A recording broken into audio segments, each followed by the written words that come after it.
Welcome back, everyone. Before we dive in, be sure to drop your thoughts, feelings, and lessons in the comments below. Like the video and subscribe so you never miss stories like this. Let's get into it.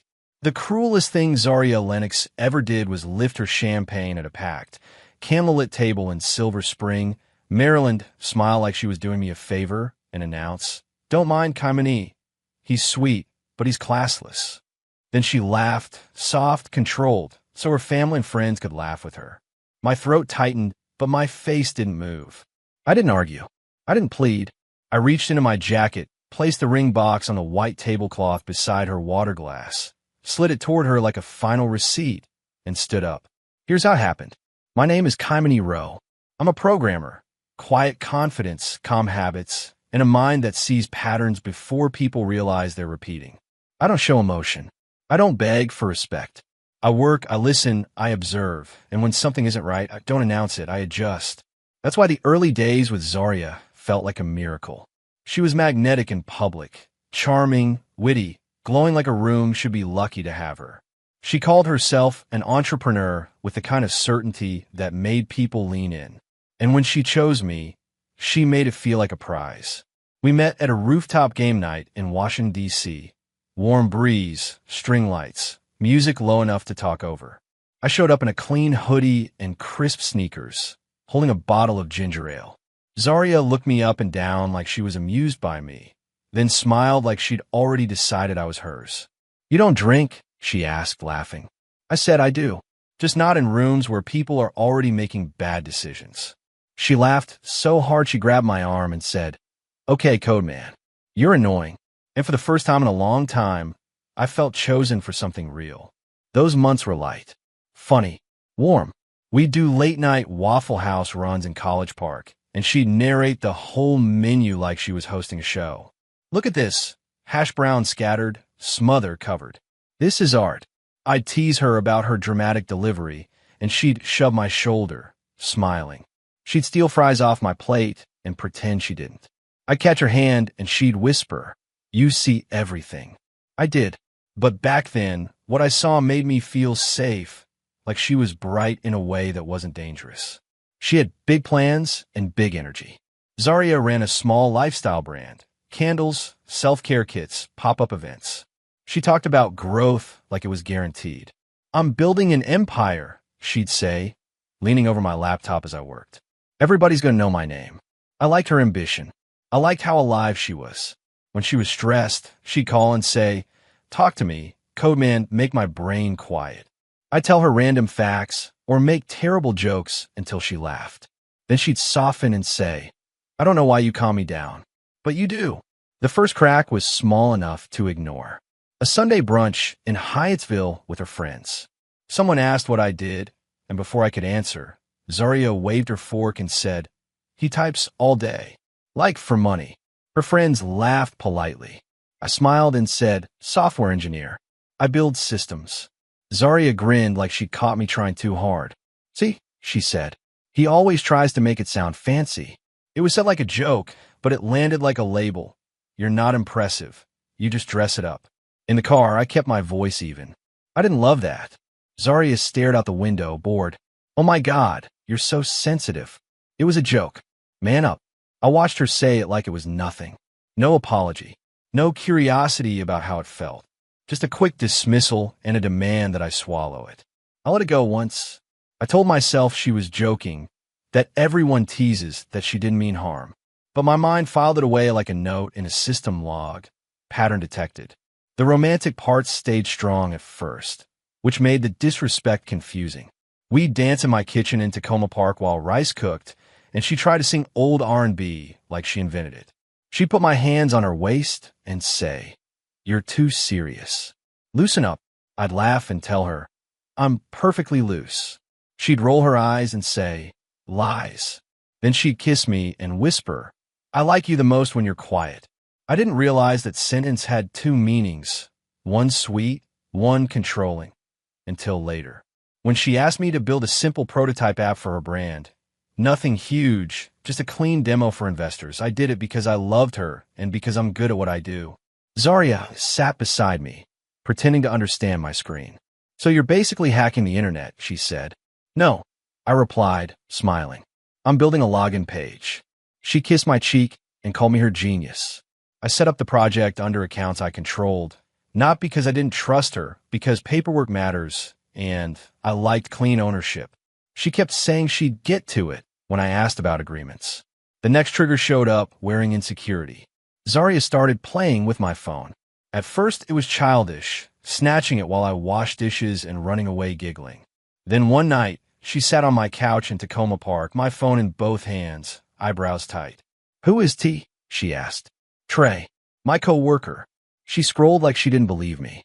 "Why is he texting you at 9:47? I said, "Because we're deploying tomorrow." Zarya leaned back, voice sweet but sharp. "That's how men cheat, Kaimani. They hide behind work." I blinked. "You don't have proof of anything." She shrugged. "I don't need proof. I have intuition." When I asked her to stop going through my phone, she got offended like I'd accused her. "So now I'm the villain for protecting myself?" She snapped. "If you have nothing to hide, why are you acting guilty?" It wasn't a question. It was a trap. Either I gave up privacy or I looked suspicious. I kept my voice calm. "I'm not guilty. I'm just not handing you control." She stared at me like I'd failed a test I didn't know existed. She started criticizing my job in a new way. Less playful, more dismissive. If I talked about certifications or leadership tracks, she'd wave her hand like she was brushing dust off a table. "That corporate ladder thing is cute," she said one night. "But you're still working for someone. I need a man with vision." I asked, "What's your vision for you?" She smiled like she was teaching me. "Freedom, power, ownership, not begging for a raise." The irony was she'd never built anything that didn't depend on someone else's money, time, or patience.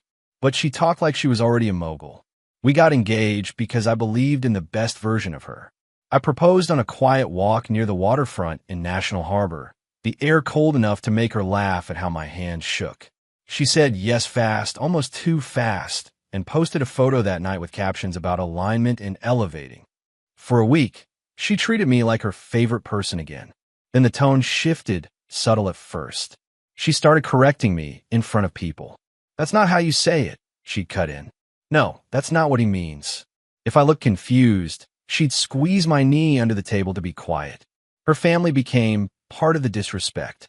At dinners in Bowie, her mother, Imani Lennox, asked questions like she was evaluating a candidate. "So what's your 5-year plan?" she'd say. Before I could speak, Zarya answered for me. "He's thinking about it," she'd say, smiling. "He's cautious." Cautious sounded cowardly when she said it. Her brother, DeAndre, would smirk and add, "Cautious means broke." I'd keep my face neutral and respond with facts, not emotion. Zarya would laugh like she enjoyed the little pile-on. The funniest part, if I'm being honest, is how she still expected me to carry everything while she questioned my worth. We'd be in Target or Home Goods, and she'd toss things into the cart without looking at prices. "Office decor," she'd say. "Packaging supplies. A new chair." She'd glance at me and ask, "You got it, right?" If I hesitated, her voice turned sugary and cold. "Babe, don't be stingy. A real man provides." When I said I was budgeting, she rolled her eyes. "Budgeting is what people do when they don't make enough." I tried direct communication calmly. "It's not the money. It's disrespectful." She laughed like I told a joke. "You always make things deep." Then she hit me with the classic. "Man up. You're too sensitive." I watched how her apologies never arrived. If she was wrong, she acted like being wrong was beneath her. If I said I felt hurt, she treated it like weakness. And when I asked for basic kindness, she reframed it like I was asking for something unreasonable. The more composed I stayed, the more she pushed, like she wanted proof I could be shaken. The phone accusations got worse. She started inventing stories out of thin air. A female colleague added a reaction to a group chat. Zarya's eyes narrowed. "Who is that? A co-worker emailed me late? So she thinks she can access you after hours?" I'd explain calmly, and Zarya would sigh dramatically. "Men lie so easily," she'd say, like she'd already decided I was guilty. One night she said, "I could replace you in a week if I wanted." I looked at her and answered quietly, "Then why are you here?"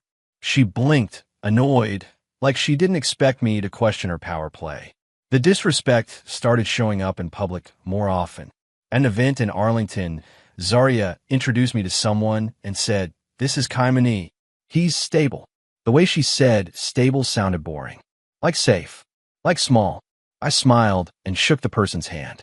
In the car, I said, "That didn't feel good." Zarya exhaled sharply. "Oh my God, you want to be offended so bad." I said something nice. Then she added, "You're lucky I even brought you around. Some men don't know how to act around money." That line lodged in my chest. Because it wasn't about money. It was about control. Here's the part people don't understand. I wasn't afraid of losing her. I was afraid of losing myself trying to keep her. That's why I stopped reacting emotionally. Not to punish her, to protect me. I began watching our interactions like I watched a system under stress. Input, output, repeated error. I noticed she used the same moves. Insult, laugh, dismiss, threaten, then act shocked if I pulled back. I started setting boundaries quietly. I stopped paying for extras. I stopped sharing my full schedule. I stopped explaining myself to someone committed to misunderstanding me. Zarya called my calm cold. She started complaining to her friends about how I shut down. I heard it at a small dinner in Alexandria when she thought I couldn't. "He acts like a robot," she laughed. "He thinks typing all day makes him emotionally intelligent." Her friend Janelle giggled and said, "You need a man with fire." Zarya nodded like she agreed. I listened, chewed my food, and stayed quiet. Later Zarya said, "See, you don't even defend yourself. That's why people don't respect you." I looked at her. "People who respect me don't require performance," I said. She rolled her eyes. We had good moments still, which is why I stayed longer than I should have. There were nights she curled into me on the couch, soft and sweet, and said, "I'm scared I'm not enough." I'd reassure her, and she'd kiss my cheek. She'd send me videos about relationship goals and say, "That's us." Then the next day, if she was stressed, she'd snap and call me names like they were normal. "You're pathetic," she said once because I didn't want to argue in public. And when I stared at her, she shrugged. "I'm just honest." Honesty wasn't her problem. Cruelty was. The ring changed her. It gave her a sense of ownership over me that she didn't earn. She started saying things like, "When we're married, you're not going anywhere without telling me." I answered calmly, "That's not marriage. That's supervision." She laughed.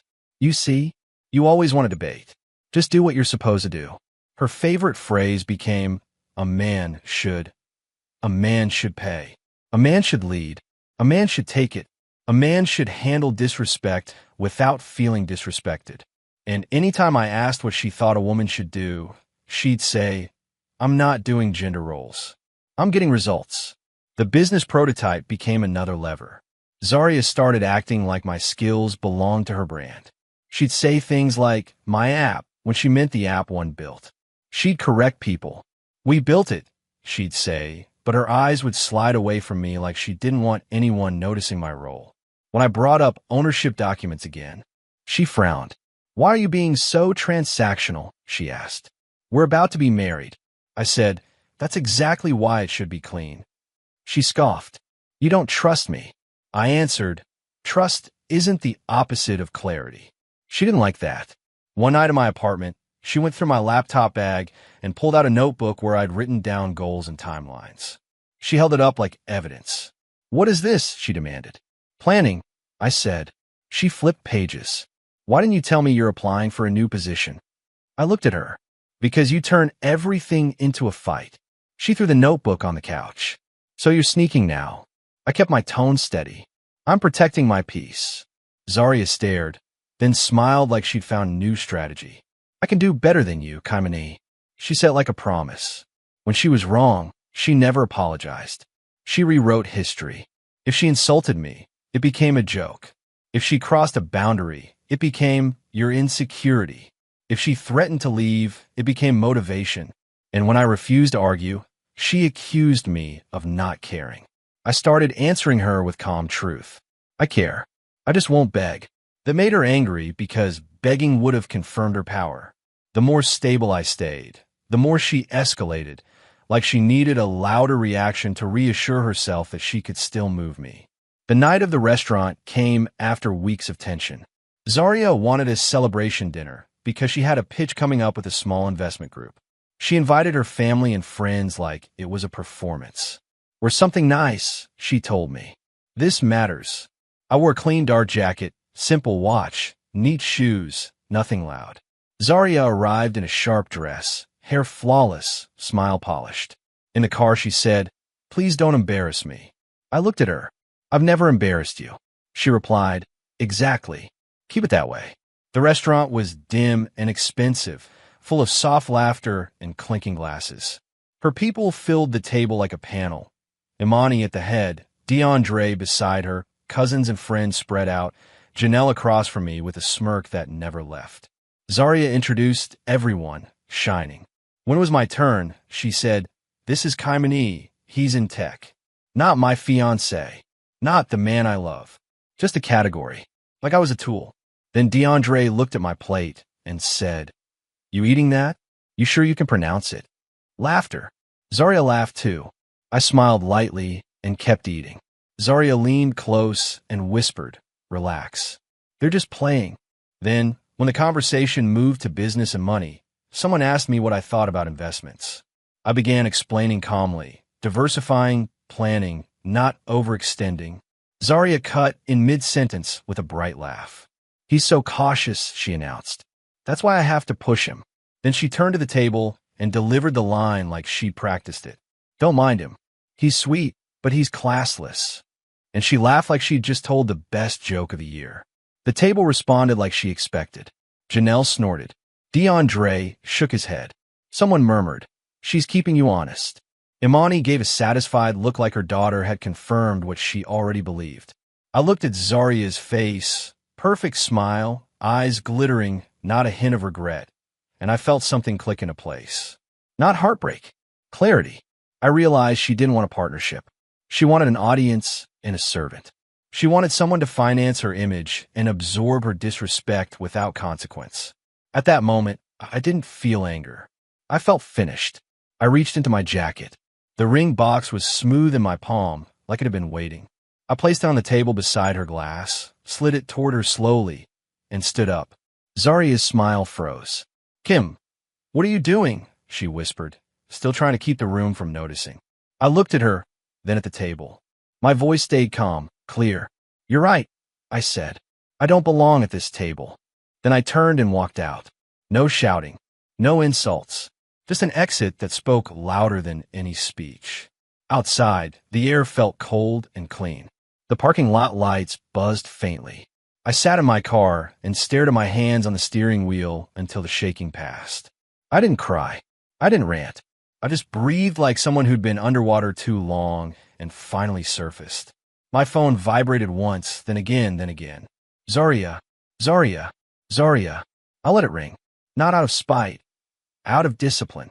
I drove home, took off my jacket, folded it neatly, and put it away like I was closing a chapter with clean edges. By morning, the calls turned into texts.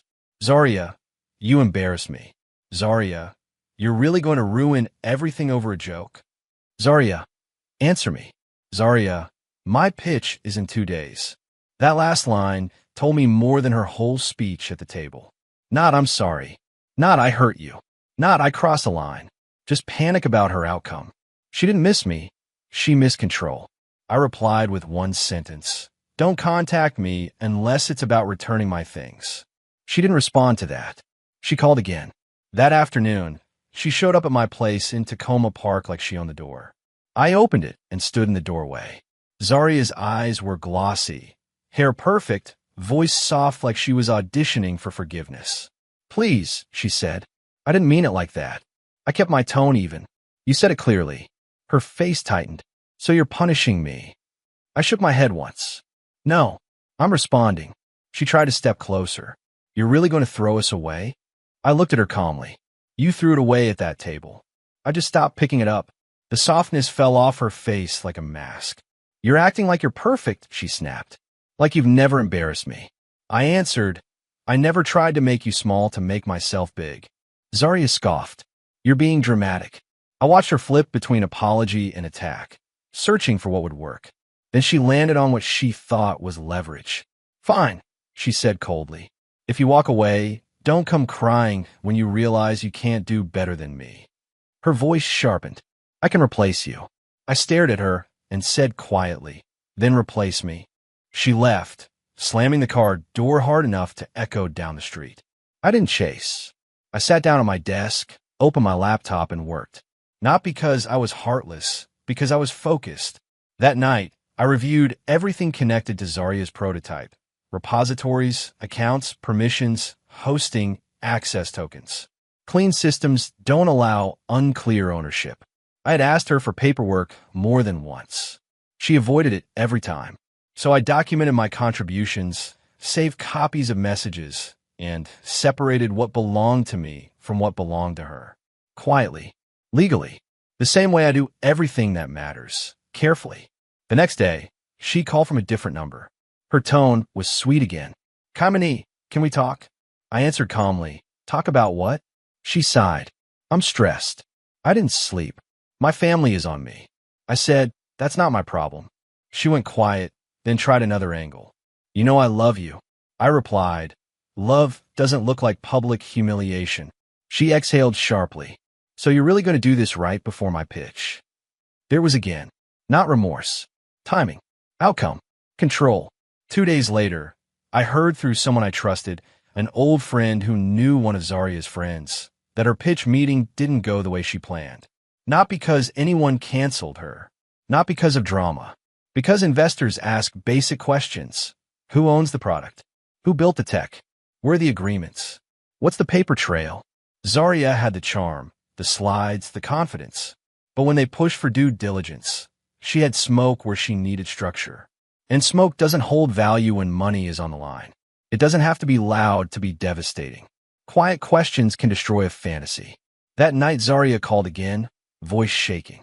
Kamini, I need you, she said, no greeting. I need you to just help me. Just this one thing. I leaned back in my chair. Help you do what? She whispered, they want access. They want proof. They want to know the tech is real. I said, it is real. She swallowed. Then give it to me. I paused, then asked calmly, what do I get? She snapped, Kamini, don't do this. I answered, don't do what?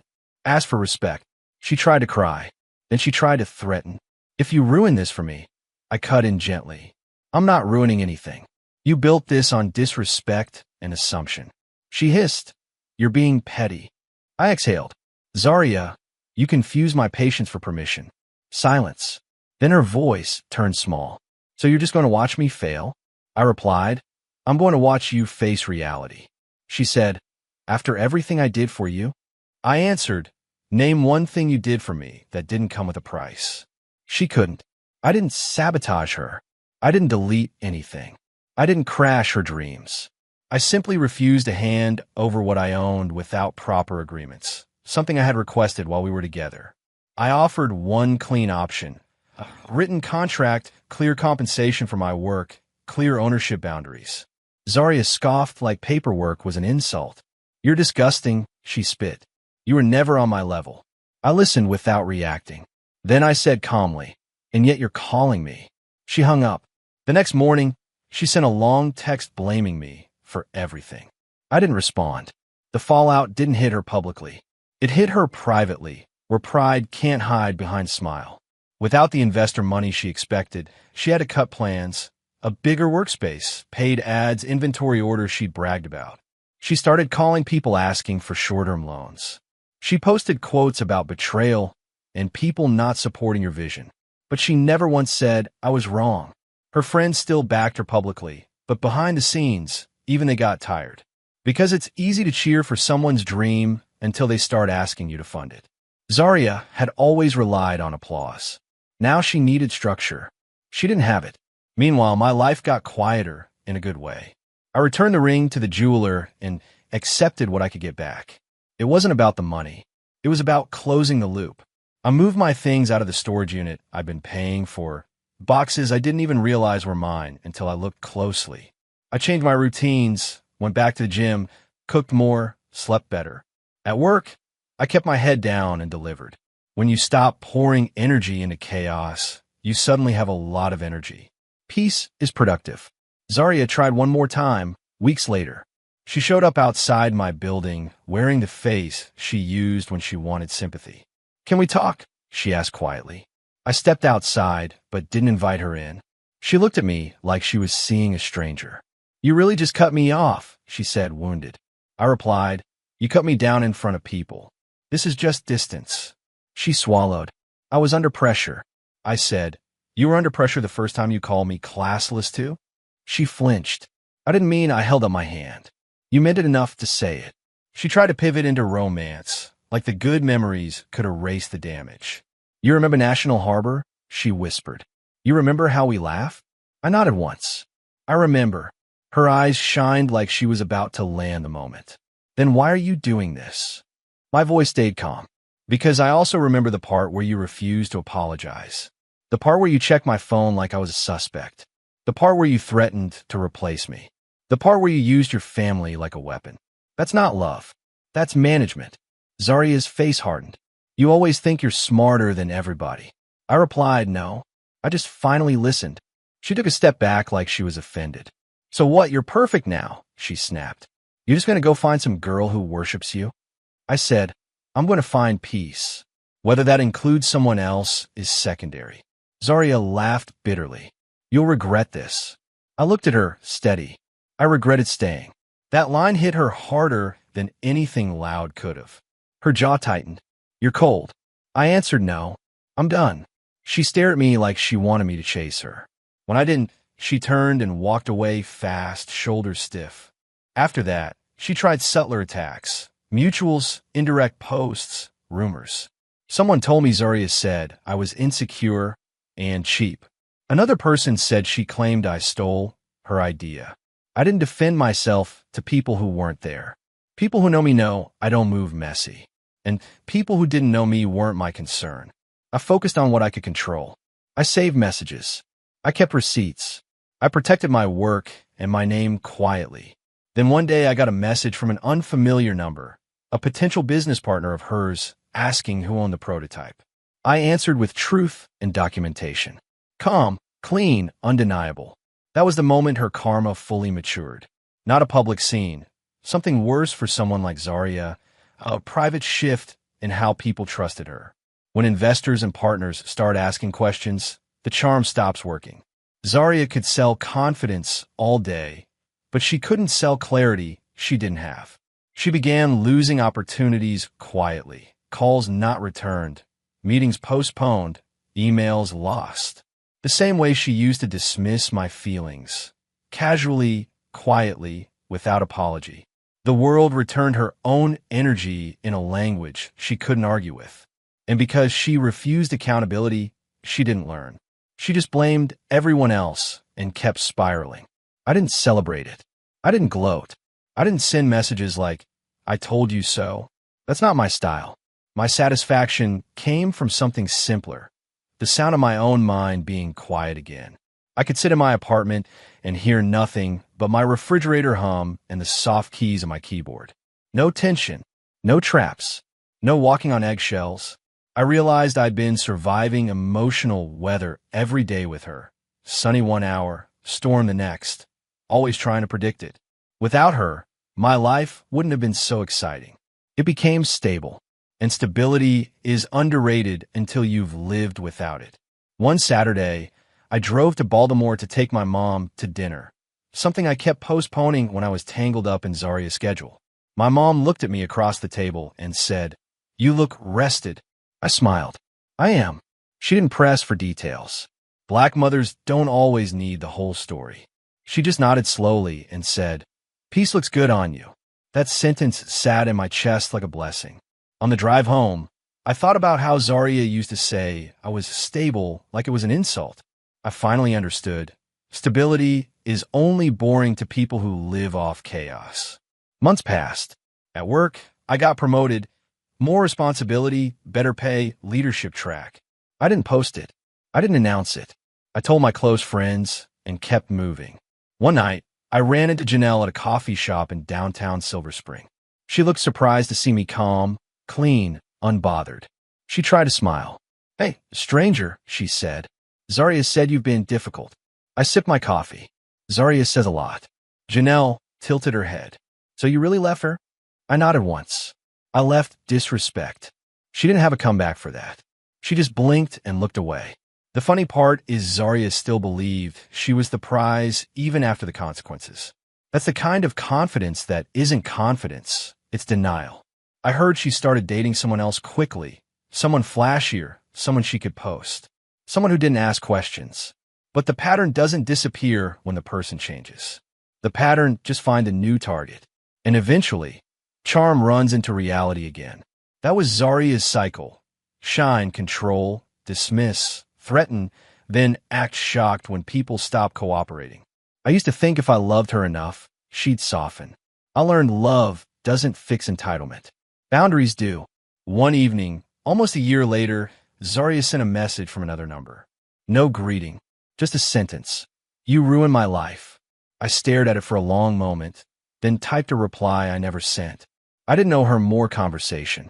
I blocked the number and went back to what I was doing. The truth is, I didn't ruin anything. I simply stopped letting her use me as the floor she stood on. Her life shook because it was built on disrespect and assumption. When the support beams leave, a weak structure reveals itself. That isn't sabotage. That's gravity. I've replayed that restaurant moment more times than I'd like to admit. Not because I miss her, but because I still feel the heat of the humiliation. The way everyone waited for me to react. The way she smiled like I was supposed to take it. The way she used a room full of people to stamp me with a word that wasn't true. But every time I replay it, the ending is the same. Me standing up without shaking, placing the ring down without drama, walking away without begging. That's the part one hold on to. Not the insult, my exit. My quiet refusal to accept a role I didn't audition for. I learned what disrespect looks like when it's dressed up in honesty. It looks like refusing to apologize. It looks like checking your phone and calling it intuition. It looks like talking down on your goals while expecting you to fund theirs. It looks like calling you names during conflict, then saying you're too sensitive for caring. It looks like public criticism framed as just jokes. It looks like threats, I'll replace you, said with a smile. And the most dangerous version of it looks like charm in public and contempt in private. That contrast is how people get trapped. I also learned what moving smart looks like. It's not screaming. It's not revenge speeches. It's not trying to win the breakup. It's tightening your boundaries, documenting what matters, separating your resources, and choosing silence when silence protects your dignity. It's answering bait with calm truth. It's understanding that some people don't change because you love them. They change because consequences force them to. And if consequences don't force them, they don't change at all. The point isn't to punish them. The point is to stop volunteering for pain. I didn't leave Zarya to teach her a lesson. I left to save myself. Sometimes I think about the early days, Waffle House, kitchen dancing, her laughing in my shoulder, and I don't feel hate. I feel clarity. The good moments were real, but they weren't a contract that required me to endure the bad. Love doesn't mean tolerating humiliation. Engagement doesn't mean accepting control. And being calm doesn't mean being weak. If anything, my calm was the strongest thing in that whole relationship, because it's what kept me from becoming ugly just to survive her ugliness. I can admit I loved her and still admit she was wrong for me. Both can be true. I've dated since then, slowly, carefully. I pay attention now to how someone treats me when they're stressed, how they talk about other people, whether they can apologize without turning it into a debate. I listen for the small dismissals. I watch for the jokes that only go one direction. I don't explain my worth anymore. If someone needs me to prove I'm worthy of basic respect, they're not ready for me. I'm not looking for perfection. I'm looking for kindness and accountability, two things Zarya treated like weaknesses. Now I know better. Now I move better. And if I ever sit at another table where someone tries to make me small for laughs, I already know what I'll do, because I've done it before. I'll stand up quietly and leave them with the version of me they deserved, my absence. If this story hit home, share it with someone who keeps explaining their worth to the wrong person.